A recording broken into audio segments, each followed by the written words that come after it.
Aqui o professor Eustáquio, do IFTM Campus Uberaba. O tema de hoje é sobre o período da redemocratização do país, da nova república, de 1985 até 2016. Trabalharemos os governos de Sarney, Collor, Itamar Franco, Fernando Henrique Cardoso, Luiz Inácio Lula da Silva e Dilma Rousseff. Bem, contextualizando os anos 80, considerado por muitos como uma década perdida. E esse período também é marcado pela transição para o regime democrático. Recordando que em 1984 fracassou a emenda Dante Oliveira, apesar da maior mobilização nacional até então pela redemocratização, as diretas já conhecidas como a emenda Dante Oliveira, ela não foi aprovada pelo Congresso Nacional. E assim, em 1985, em eleições indiretas, o candidato da oposição, o mineiro Tancredo Neves, derrotou no colégio eleitoral seu opositor, o paulista Paulo Maluf, representando o regime militar. Bem, acontece que, apesar da vitória de Tancredo Neves, ele não conseguiu tomar posse. Ele morre antes da posse. E assim, o político nordestino José Sarney, como vice-presidente, assume o comando do país. É um momento de extrema instabilidade da economia brasileira, herança do regime militar. O país em colapso pela hiperinflação, recessão, dívida externa e grande desemprego.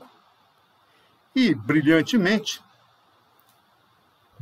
foi nesse momento também a explosão do rock nacional, o pop rock, com as bandas Capital Inicial, Legião Urbana, a própria banda do Cazuza, Capital Inicial, e esse período é de grande efervescência no rock nacional.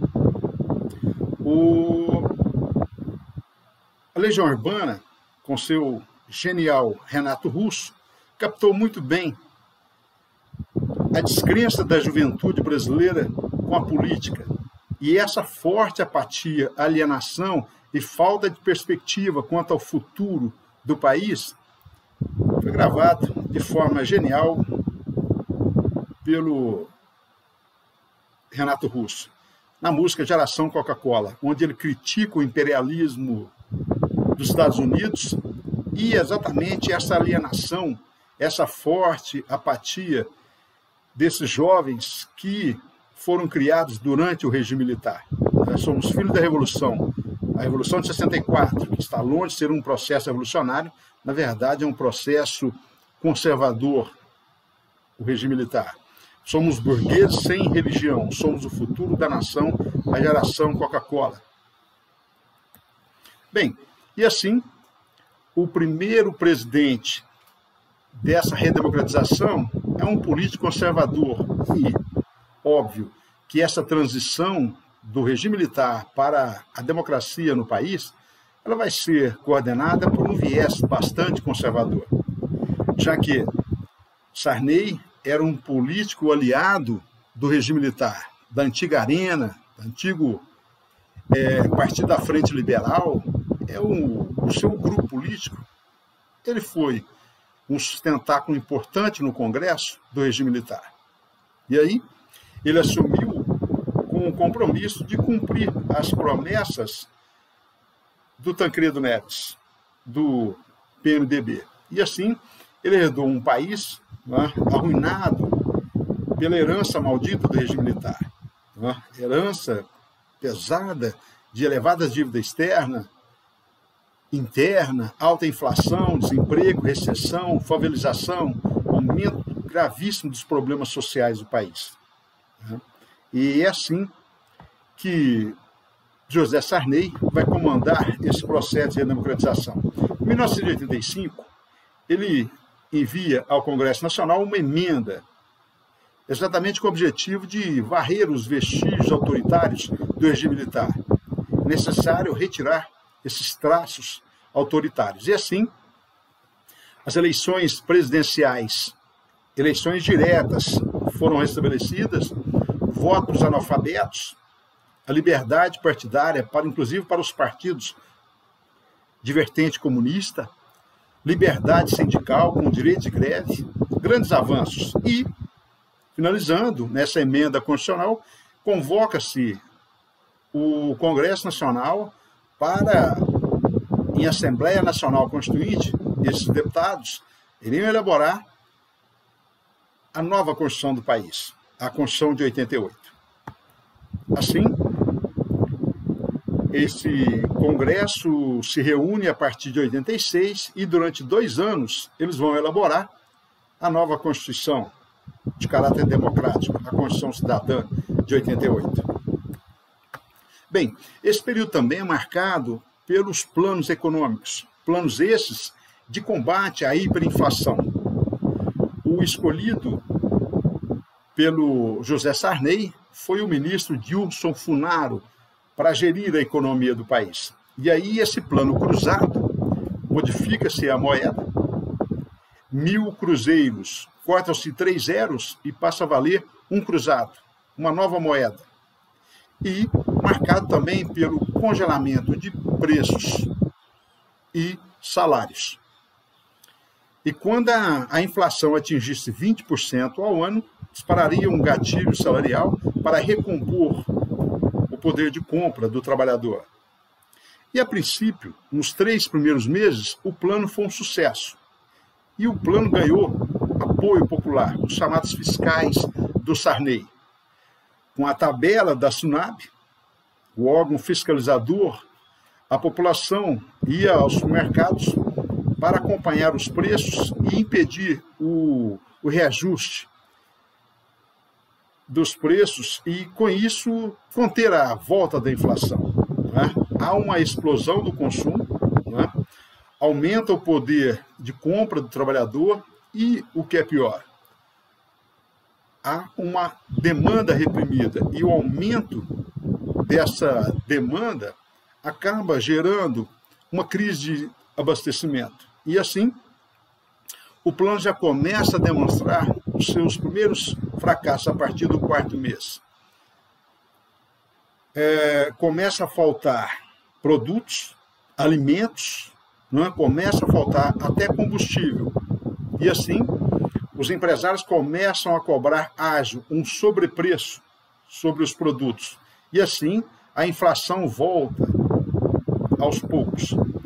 Foi através desse plano cruzado também que o governo decreta a moratória da dívida externa, ou seja, né, suspende-se o pagamento dos juros, exatamente com o objetivo de recompor a economia do país. Né? E, a princípio, né, esse plano dá certo, Sarney ganha a adesão popular. Né? Baseado em quê? Congelamento de preços e salários e corte de 3 zeros na moeda. Bem, 9 meses depois, o plano já era um fracasso. E assim, o ano de 1986 tem as eleições para deputados e governadores. E o grande partido vitorioso, graças ao sucesso do plano cruzado, foi o PMDB, o partido do presidente, que conseguiu eleger 22 governadores e 54% da bancada dos deputados no Congresso. Né? Bem, é nesse momento também que, do plano cruzado 2, em 1986, diante do fracasso do cruzado 1, o mesmo ministro Dilson Funaro lança o plano cruzado 2. E nesse novo plano, libera-se parcialmente o congelamento de preços. As indústrias automobilísticas reajustam em 80% o valor dos automóveis. O governo também é obrigado a aumentar as tarifas dos serviços públicos, como luz, correio, telefone, água, enfim. E aumenta também os impostos sobre os produtos cigarros e bebidas. E volta da inflação. O povo se sente traído. Sarney é obrigado a demitir o seu ministro Dilson Funaro. E assim, há uma sabotagem por parte dos empresários com o plano cruzado e o plano fracassa. Em 1987, o novo ministro da Economia é o Carlos Bresser Pereira. E, novamente, novo congelamento de preços e de salários por 3 meses, fim de reajustes salariais automáticos. Então, percebam que quem vai pagar a conta desse plano vai ser o trabalhador, porque os salários não eram ajustados de acordo com a inflação. O trabalhador perde o poder de compra. O governo também aumenta os impostos e retoma as relações com a FMI para decretar o fim da moratória. O Brasil volta a pagar a dívida externa. E, 3 meses depois de congelamento de preços, né, e principalmente salários, o plano fracassa com a volta da inflação. E o Sarney, com o retorno da inflação e o fracasso tanto do plano cruzado quanto do plano Bresser, isso acaba respingando na popularidade do presidente Sarney. E um dos maiores problemas nesse período também é o déficit público. O que o governo arrecadava não dava para pagar as despesas, principalmente com a dívida externa e interna. Bem, em 1989, é lançado um novo plano econômico, o Plano Verão. O novo ministro é o Ailson da Nóbrega. Uma nova mudança da moeda. O cruzado vai dar origem ao cruzado novo, com um novo congelamento de preços. Vejam a falta de criatividade do governo. Congela-se preços e salários. E, nesse momento também, novo corte de 3 zeros da moeda. E esse período também já é o início da abertura ao capital estrangeiro, né, para atrair investimentos. E, como todos os outros planos, cruzado e plano Bresser, também fracassa. E a inflação volta com toda a força. No ano de 1989, a inflação atingia o absurdo estratosférico de 1.764% ao ano, conforme a informação aí do jornal Folha de São Paulo. E essa insatisfação popular gera um grande desgaste de Sarney. O país mergulhava na hiperinflação, na recessão e o desemprego. Acelera-se a crise econômica. Nessa faixa, greve geral dos trabalhadores, fora Sarney, fora FMI, abaixo o pacote ladrão, o Plano Verão. Bem, não só de coisas ruins esse período. Em 1987, a Assembleia Nacional Constituinte, sob a presidência do grande político do PMDB, Ulisses Guimarães, deputado federal paulista, ele conduz de forma brilhante a Assembleia Constituinte para elaborar a nova Constituição. Depois de 2 anos de discussões, de reuniões, o projeto ficou pronto, a chamada Constituição Cidadã, até então uma das mais modernas do mundo. Por que chamar de Constituição Cidadã? Porque ela amplia os direitos sociais. As características principais: eleições diretas e secretas em todos os níveis, desde para prefeito, governador, presidente e também deputados e senadores. O presidente agora passa a ser um mandato de 5 anos para o Sarney e 4 para os sucessores, sem reeleição, a princípio. Voto facultativo para analfabetos e menores de 16 e 18 anos. A partir dos 18 anos, para os alfabetizados, até os 70 anos, o voto é obrigatório.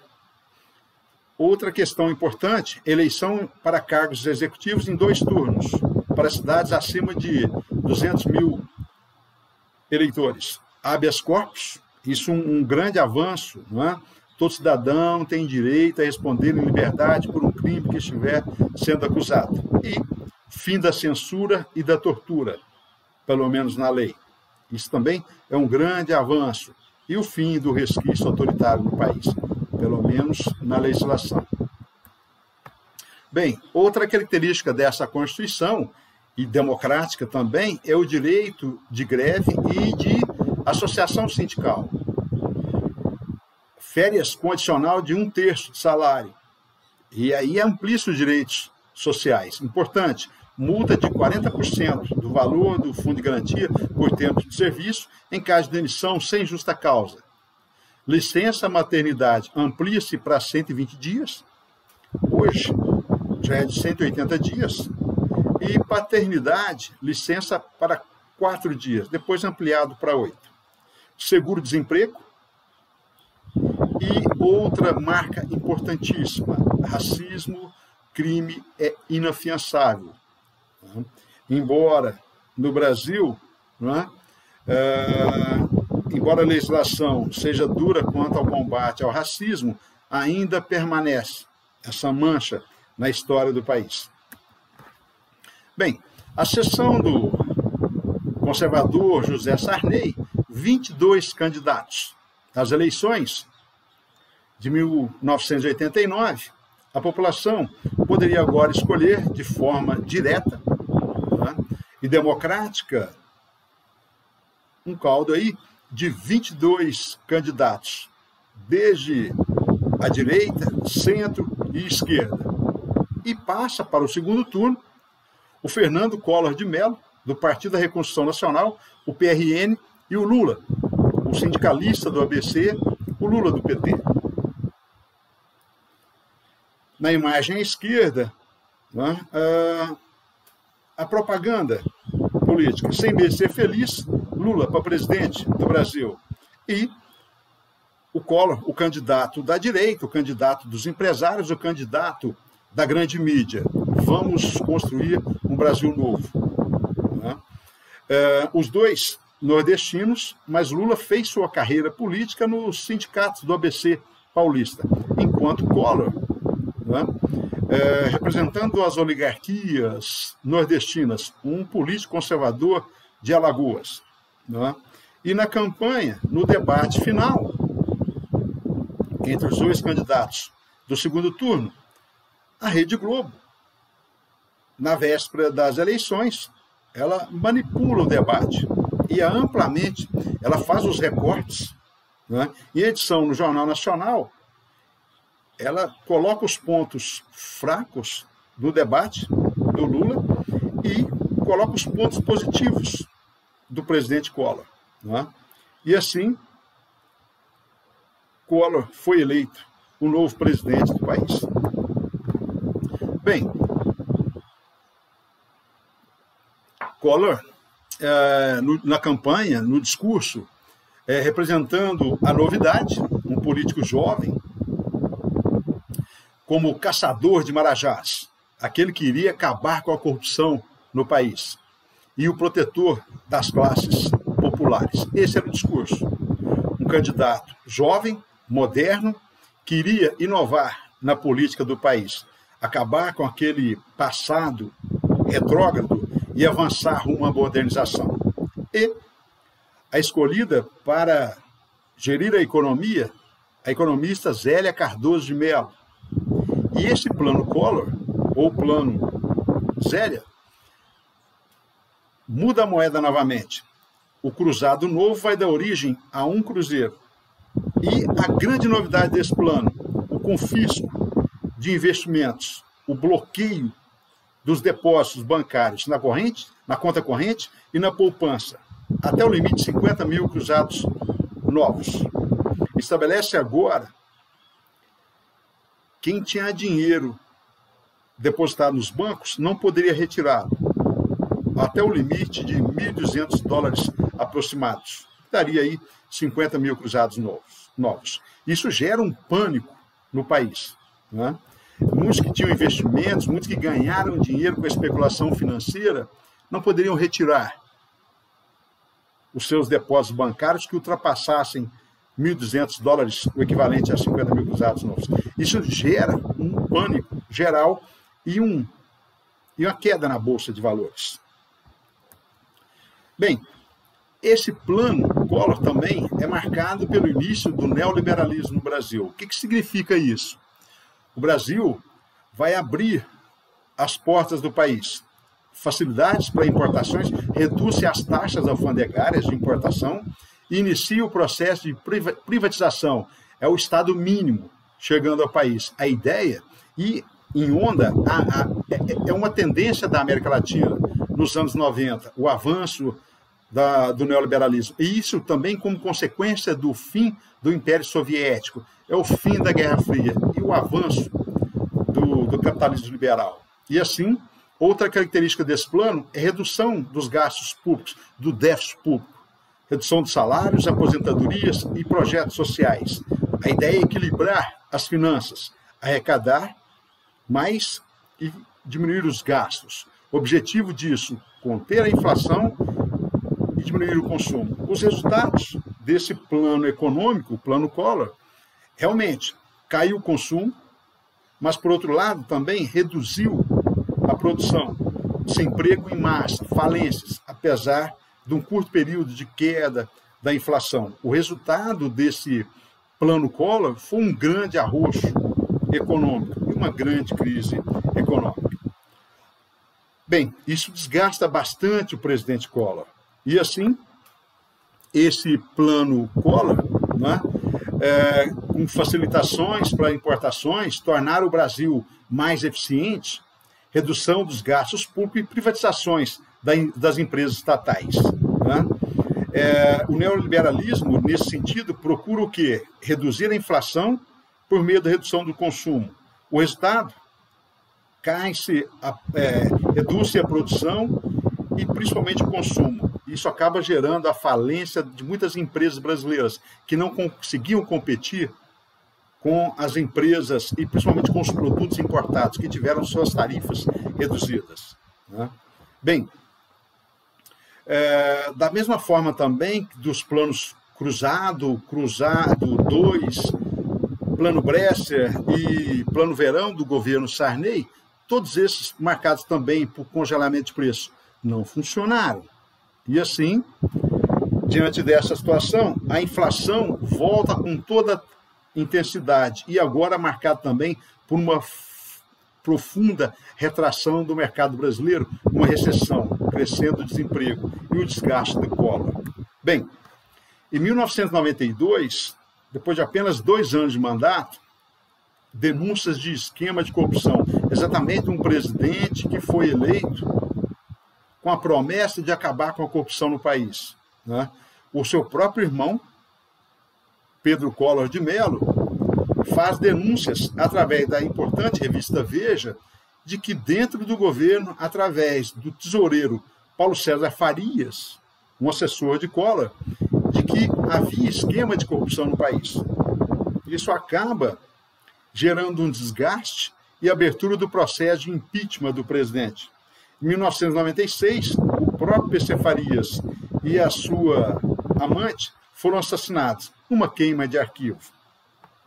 E assim, com essa denúncia de esquema de corrupção, cresce a oposição no país, tanto no Congresso quanto nas ruas. E assim, milhões de pessoas, o chamado movimento dos caras pintadas, a juventude vai às ruas exigindo a saída do presidente Collor, impeachment já. E assim, abre-se o processo do impeachment no Congresso Nacional e, durante 6 meses de investigação dos deputados e senadores na CPI, né, na Comissão Parlamentar de Inquérito, Collor acaba perdendo seus direitos políticos. Collor acaba sendo cassado por 8 anos. Né? E assim, alguns minutos antes, ele tenta renunciar para evitar a perda de seus direitos políticos, mas não adianta, ele foi cassado.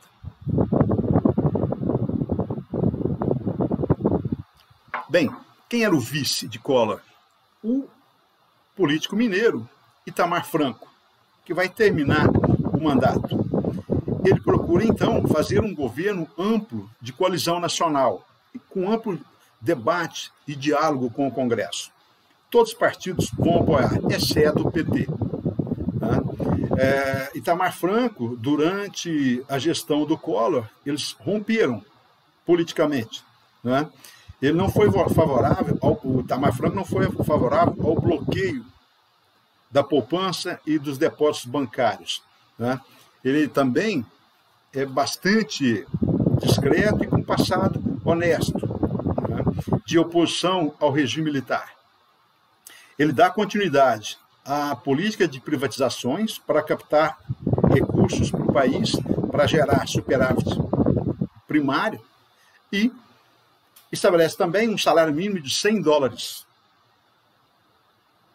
Importante, poder de compra para os trabalhadores. E é um período também com muitas dificuldades econômicas, porque a inflação no país era de 40% ao mês, né? Nesse período, o Brasil, durante o governo de Itamar Franco, passou por... Ele trocou 5 ministros da economia. Todos eles fracassaram no combate à inflação, até então. Bem, em 1993, como estava previsto na Constituição de 1988, que 5 anos depois haveria um plebiscito e a população escolheria entre a forma de governo e o sistema de governo. Houve uma ampla campanha nas rádios e TVs com discursos, né? E aí no plebiscito o resultado foi: a monarquia teve 10% de votos e república 66%, e parlamentarismo 25% apenas, e o presidencialismo 55%. O povo brasileiro escolheu que continuaria uma república presidencialista. O presidente Itamar Franco também é marcado por atitudes bastante folclóricas. E teve um surto nostálgico, o Fusca, o carro da Volkswagen, né? O carro popular, que havia parado a sua produção em 1994, e ele retorna, né? A pedido do presidente Itamar Franco.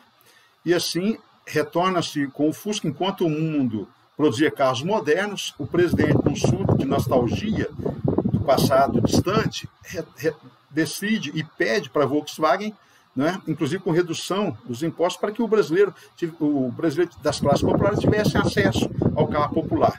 E assim, é a era dos carros 1.0, os carros populares. Bem, em 96, a Volkswagen paralisou a fabricação do Fusca, com novos carros como o Gol, né, o próprio o Uno e outros mais eficientes, mais modernos que o Fusca. Em 1994, o presidente também ele foi marcado por uma situação bastante inusitada, né? Durante o desfile na Marquês da Sapucaí, no camarote do presidente, lá no Rio de Janeiro, no baile de carnaval, ou melhor, no desfile de carnaval, o presidente, solteiro, acabou sendo assediado pela atriz Lilian Ramos. E os fotógrafos conseguiram captar a imagem. Ela estava sem calcinha. Isso, né, causou um escândalo, né, no cenário político do país. O presidente foi muito criticado por essa situação. Bem, em 1993, o 5º ministro da Economia assume o chamado Ministério da Fazenda, Ministério da Economia. É o grande professor da USP, sociólogo Fernando Henrique Cardoso. Uma equipe econômica, ele vai, né, isso aí através do chamado consenso de Washington, o presidente vai estabelecer um plano econômico, o chamado Plano Real. Muda-se a moeda novamente. 1.000 cruzeiros passa a valer 1 cruzeiro real. Cria-se a URV, a Unidade Referencial de Valores. A marca registrada desse Plano Real é a dolarização da economia brasileira. Com a paridade, R$1 passa a valer $1. E assim, com a circulação dessa moeda forte, baseada no dólar, reduz-se os custos dos importados, não é? Reduz-se as tarifas importadas. Qual que é o objetivo? Segundo o ministro da Fazenda do governo Itamar Franco, que o produto importado de melhor qualidade force a modernização e a competição com a produção nacional. A inflação reduz drasticamente, há uma estabilidade na economia e, com isso, o sucesso do Plano Real, né, alça o presidente, né,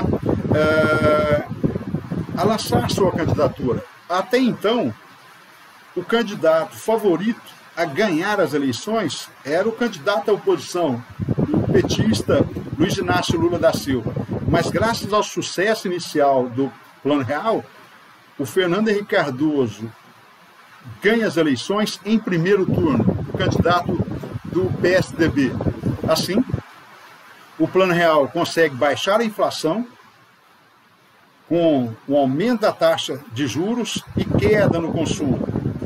E esse presidente, né, do Partido Social Democrático Brasileiro vai lançar os programas sociais, o Bolsa Escola, o atual Bolsa Família, o Vale Gás e Bolsa Alimentação. Com isso, né, o poder de compra do trabalhador aumenta. Mas, por outro lado, também aumenta a violência no campo, com as invasões dos trabalhadores rurais sem terra. E aumenta também a criminalidade. O crime organizado toma conta das grandes cidades, principalmente das comunidades, nas favelas. Vejam que no gráfico, o histórico da inflação, né, vejam como nos anos 80 e início dos anos 90, como a inflação dispara no país, até que ela cai drasticamente com o sucesso do Plano Real. Bem, em 1998, já na sucessão do presidente Fernando Henrique Cardoso, há uma crise econômica, uma crise capitalista mundial, e tão grave quanto a crise de 29. Há uma recessão mundial e o presidente é obrigado a, através de seu ministro da Fazenda, Pedro Malan, a desvalorizar o real. Já não há mais como manter a paridade R$1, $1. E esse período também, até para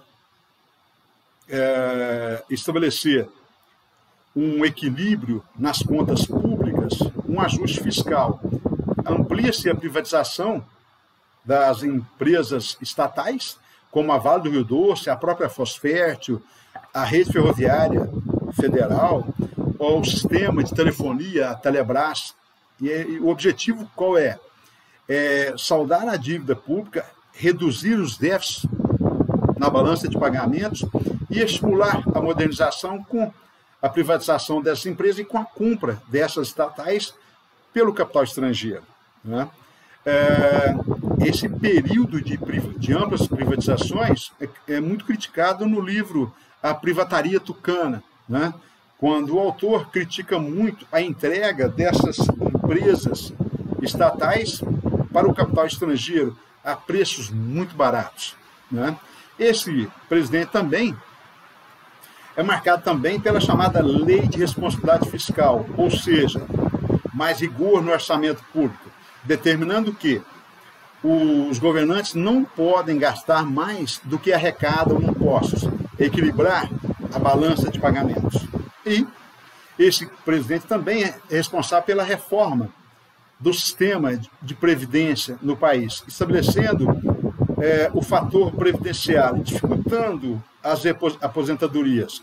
Segundo o presidente, o brasileiro aposentava-se muito cedo. Então, na verdade, o que é esse fator previdenciário? Somando o tempo de contribuição com a idade, deveria ser 90 anos. Isso dificulta, não é? E o aposentado perde poder com esse fator previdenciário, não é? Aqui, nessa imagem da Folha de São Paulo, o maior leilão da história, vende a Telebrás por 22 bilhões, uma pechincha para a época. E cai o monopólio também da extração do petróleo. A Petrobras, então, embora estatal, mas ela perde o monopólio sobre a extração e o refino do petróleo. Bem, Outra característica importante desse governo Fernando Henrique Cardoso, através do seu ministro da Saúde, o José Serra, também do PSDB, é a criação dos medicamentos genéricos, né? E também com a quebra de patentes desses grandes laboratórios e a distribuição dos medicamentos contra a AIDS. Isso é um grande avanço na saúde, né? Outra questão importante do governo Fernando Henrique Cardoso, antes de terminar o seu mandato, ele manda uma emenda ao Congresso, estabelecendo o desejo do presidente se reeleger. Entendam bem que na Constituição de 88 não estava prevista a reeleição. Assim, o presidente Fernando Henrique Cardoso consegue aprovar a emenda de reeleição para todos os cargos executivos, desde presidente, governador e prefeitos. A que custo isso? Não é? Denúncias da oposição que o presidente, inclusive com depoimentos de deputados que ganharam R$200 mil para aprovar a reeleição, a emenda da reeleição. Vergonhosa, né? E assim, nesse período também do Fernando Henrique Cardoso, a dívida externa quadruplicou, não é? E esse presidente também é lembrado pela instituição da CPMF, não é? Uma contribuição permanente, estabelecendo também conhecido como o imposto do cheque, né? Todos os depósitos bancários, não é, tinham aí um imposto, algo em torno de 25%. O objetivo disso, segundo o presidente, é para equilibrar as contas, não é, do país. Essa CPMF ela não existe mais. Ela durou 10 anos, de 97, e foi extinta em 2007. Né? E que, atualmente, né, há um desejo de retornar com essa CPMF. A princípio, investimentos principalmente na saúde, mas depois a CPMF acabou, o dinheiro arrecadado acabou sendo desvirtuado para outros fins, né? E esse período também foi marcado pelo racionamento de energia. O país sofria com o apagão, né? Falta de investimentos na produção energética do país, na produção de energia. O país foi assolado pela falta de energia, né? Bem, os efeitos sociais dessa crise econômica de 1998, né? O Brasil teve que retornar ao FMI, né? O presidente, para salvar o sistema financeiro brasileiro, ele criou o PROE, né? Estabelecendo uma ajuda governamental para que o sistema financeiro não falisse. E o presidente também, de acordo com as determinações do FMI, deveria reduzir os investimentos sociais, os gastos sociais e fazer um duro ajuste fiscal, né? E quem vai pagar a conta desse ajuste fiscal, né? O efeito dessa crise econômica? O trabalhador, né? Por que o trabalhador? O governo tem que aumentar os impostos, aumentar a taxa de juros, estabelecer um duro arrojo fiscal com congelamento de preços e redução dos investimentos na produção e investimentos sociais. E, óbvio, a crise econômica abala a popularidade do presidente Fernando Henrique Cardoso, né? E assim, né, cai a popularidade do presidente, o desemprego cresce e o presidente não consegue fazer o seu sucessor. Nesse período, né, já final dos anos 90 e início dos anos 2000, há uma crise dessas economias liberais. E diante dessa crise do capitalismo liberal, no final dos anos 90, início dos anos 2000, há uma ascensão dos movimentos de esquerda, dos políticos de esquerda na América Latina. O Pinochet perde o poder, né? O Rafael Caldeira, perde as eleições na Venezuela, o Carlos Menem perde as eleições na Argentina e o Fernando Henrique Cardoso não consegue fazer o seu sucessor, né? Que era o seu ministro da Saúde, o José Serra. Assim, a ascensão da nova esquerda na América Latina, com a Bachelet, no Chile, Chávez na Venezuela, o Kirchner na Argentina e o próprio Lula no Brasil. Bem, em 2012 aconteceram as eleições presidenciais, né? Depois de 3 eleições perdidas, Luiz Inácio Lula da Silva, né? Porque ele perde para o Collor e perde 2 eleições para Fernando Henrique Cardoso. E assim é a primeira vitória de Lula, né? Depois da frustração, né, da esquerda, o ex-torneiro mecânico, o ex-presidente dos sindicatos metalúrgicos lá do ABC Paulista, ele consegue se eleger, mas antes ele faz uma coligação com um político mineiro e empresário de centro-direita, o José de Alencar, do Partido Liberal. Assim, Lula abandona aquele discurso mais radical e se aproxima do centro. E assim ele consegue se eleger presidente, embora ainda contando com a desconfiança dos setores mais conservadores. Bem, o Lula, ele vai dar continuidade à política conservadora de juros altos e política monetária mais ortodoxa para pagar a dívida externa e conter a inflação. Mas, por outro lado, um candidato das esquerdas, ele amplia a política social, estabelecendo o Fome Zero, um amplo programa de combate à subnutrição, principalmente no Nordeste, e o Bolsa Escola passa a se chamar Bolsa Família, né?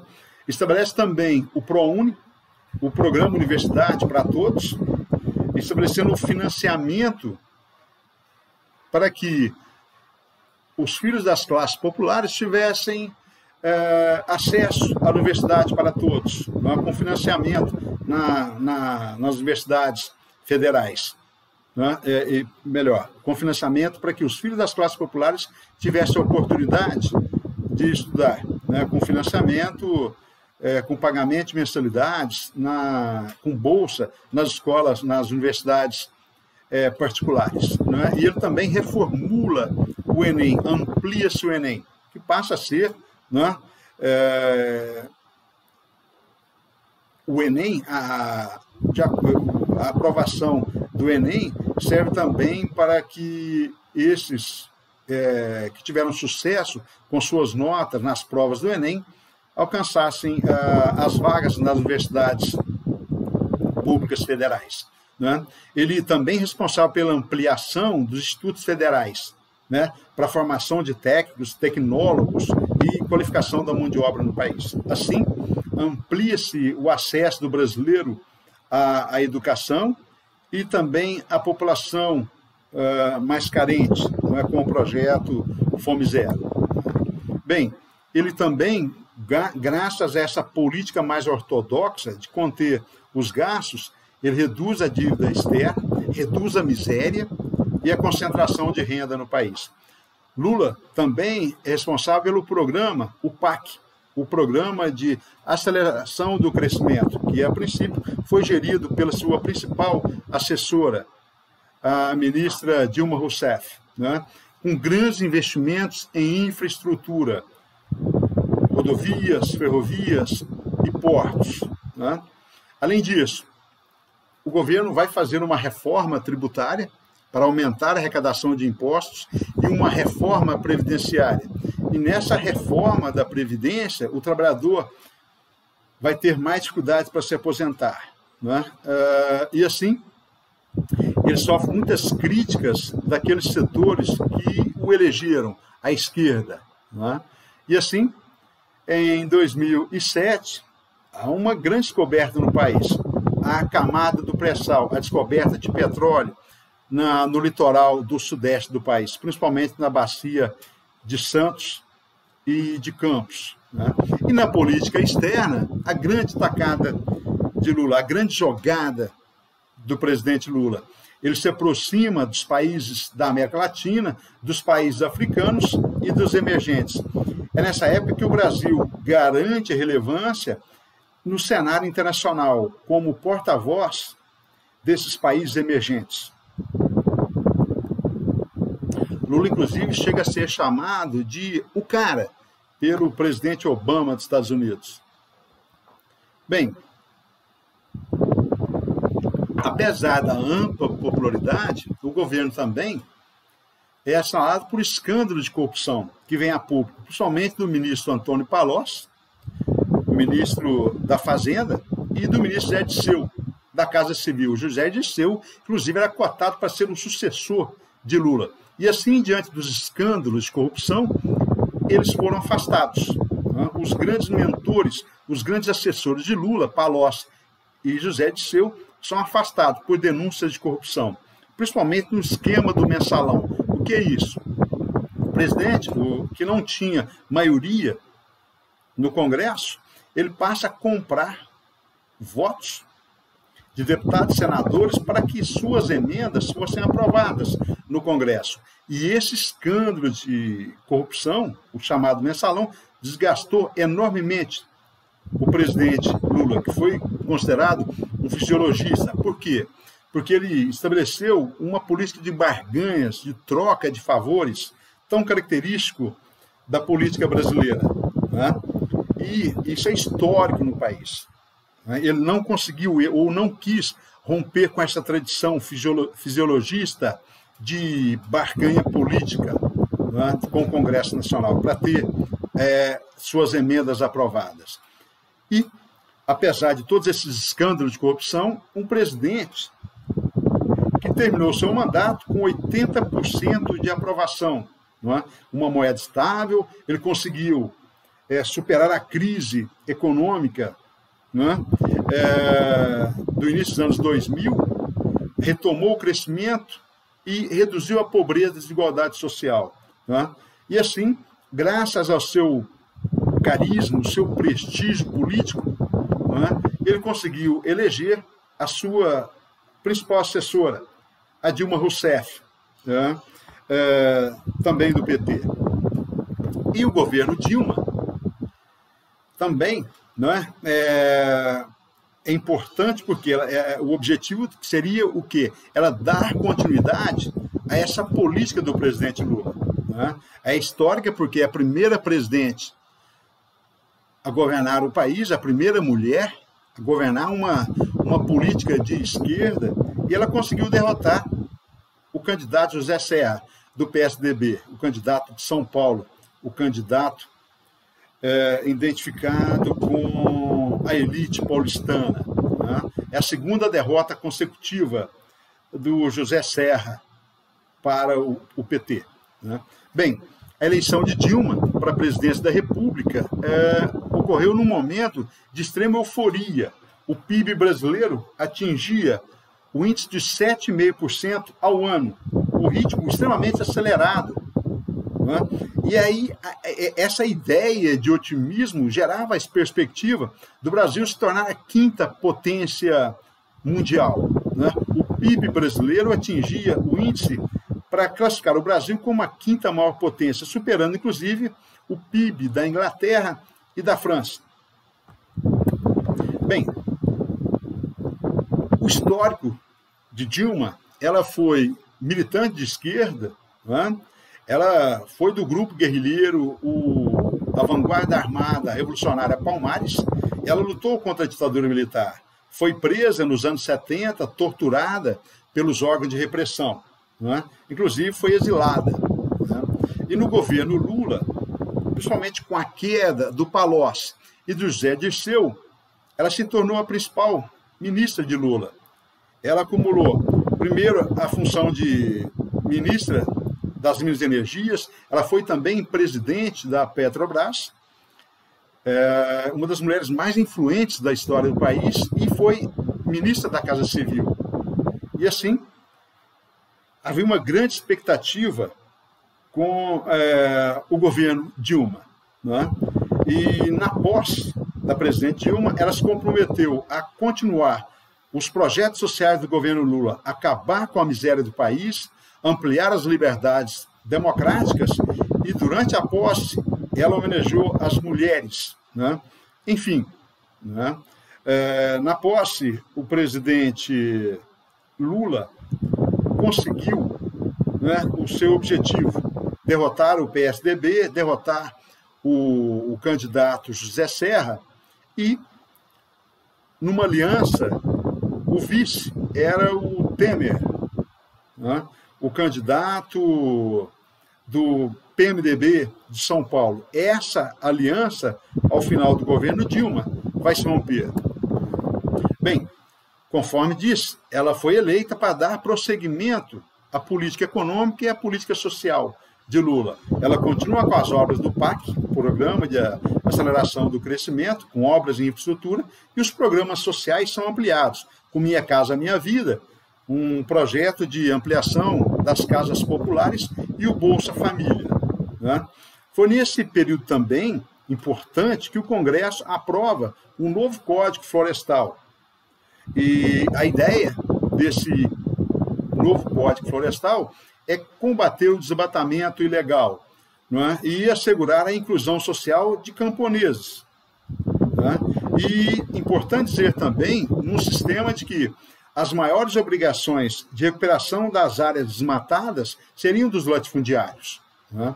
Bem, foi no governo Dilma também lançado o programa Mais Médicos, importante, um programa social, principalmente naquelas cidades mais distantes do país, nas regiões mais remotas e nas periferias das grandes cidades. O destaque aí é a vinda dos médicos cubanos, né? Principalmente nessas cidades menores, nas regiões mais remotas, que não tinham as populações mais carentes acesso à medicina popular, né? Em junho de 2013, o Brasil vai ser assolado por grandes manifestações sociais. O movimento começa com a explosão nas ruas, que tomam as contas, a juventude volta às ruas do país, né?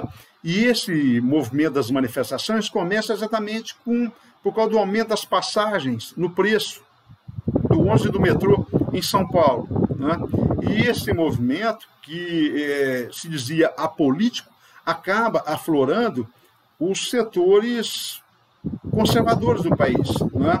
Essa juventude desconfiada, descrente com os partidos políticos, e principalmente através das redes sociais, através da internet, conclamava a população a sair das ruas contra a presidente Dilma e contra a corrupção no país.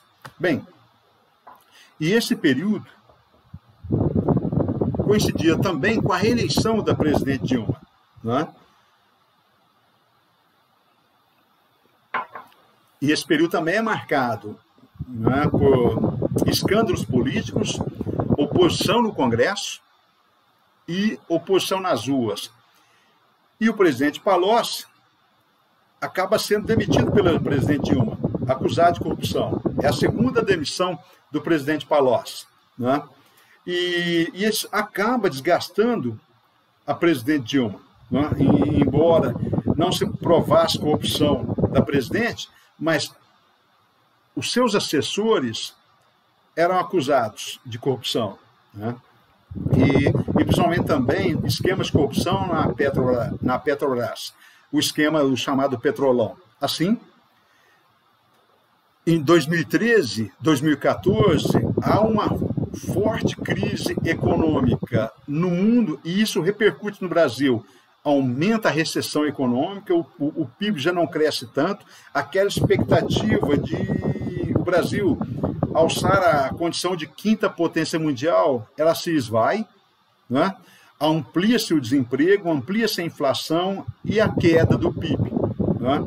O PIB, lá na transição do governo Lula para o governo Dilma, em 2010 chegava a 7,5%, o PIB já caía para apenas 2,5% ao ano, né?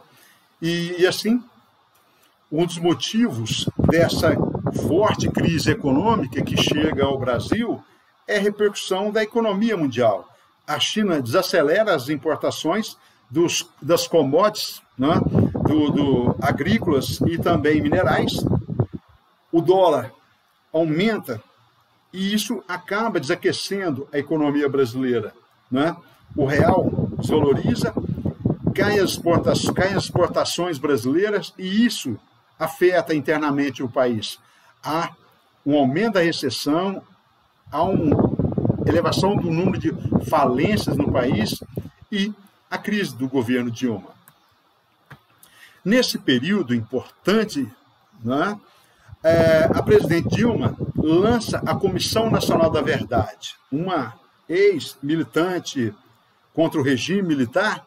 Ela cria a Comissão da Verdade. Essa Comissão da Verdade era para apurar os graves crimes de violação dos direitos humanos no país, e principalmente os crimes da ditadura militar. Né? O objetivo é construir uma memória histórica do país para que não houvesse mais tortura e crimes políticos. Né? Bem, inclusive nessa Comissão Nacional da Verdade, com um pagamento de indenização a todos quantos fossem que sofreram retaliação e perseguições do regime militar. Né? Na verdade, essa Comissão Nacional buscava estabelecer a abertura dos porões da ditadura militar. Bem, a própria presidente foi torturada, foi perseguida pelo regime militar. Bem, nesse período, foram realizados também no governo Dilma, 2014 e depois 2016, a Copa do Mundo e as Olimpíadas. E com obras de superfaturamento, e obras, né, caras com escândalos, principalmente na Petrobras e na Odebrecht, a maior construtora do mundo. Né? E aí, através de um juiz e de promotores federais, cria-se a chamada Operação Lava Jato. E assim, com as investigações, né, eles vão descobrindo todo o esquema de corrupção do governo PT, no esquema de obras superfaturadas de corrupção e compra de deputados e favorecimento dessas empreiteiras num jogo político de fisiologismo. E assim, a avaliação do governo despenca. Né? E, ao final, se no início do governo ela tinha 68% de aprovação, ao final ela já tem apenas 9%. Desgasta-se enormemente a presidente. E assim, em 2016, ocorre o processo de impeachment da presidente Dilma, isolada politicamente, sem o apoio do Congresso, o povo nas ruas exigindo a sua renúncia. E assim, o presidente do Congresso, o Eduardo Cunha, do MDB do Rio de Janeiro, ele abre o processo de impeachment no Congresso. E qual a acusação? As chamadas pedaladas fiscais. O que é isso? O crime de responsabilidade fiscal. A presidente foi acusada de improbidade administrativa na lei orçamentária. O que a presidente fez? Diante do déficit no orçamento, ou seja, o que o governo arrecadava não dava para pagar as despesas do governo. Então, o que ela fez? Ela pegava dinheiro emprestado dos bancos públicos, Banco Brasil e Caixa Federal, e até do BNDES, para camuflar a situação de que as contas do governo, lembra da lei da estabilidade fiscal que o governo era obrigado a respeitar, né? É que o governo poderia arrecadar, ou melhor, o governo poderia gastar mais do que arrecadava. E assim, a presidente burlou o orçamento para continuar pagando os programas sociais, Bolsa Família, o próprio Vale Gás, enfim, os financiamentos do ProUni, né? E também continuar com as obras e com juros baixos para estimular o desenvolvimento das empresas, captando dinheiro com juros baixos do BNDES. A presidente burlou o orçamento. E isso, apesar de não se comprovar que a presidente era corrupta, né, ela acaba sofrendo um grande desgaste, sem apoio do Congresso e sem o apoio das ruas, ela acaba sofrendo o impeachment. Em 2016, ela foi substituída pelo Michel Temer. E, estranhamente, porque o próprio Michel Temer e o próprio Eduardo Cunha foram presos, acusados de esquema de corrupção. É isso. Um abraço.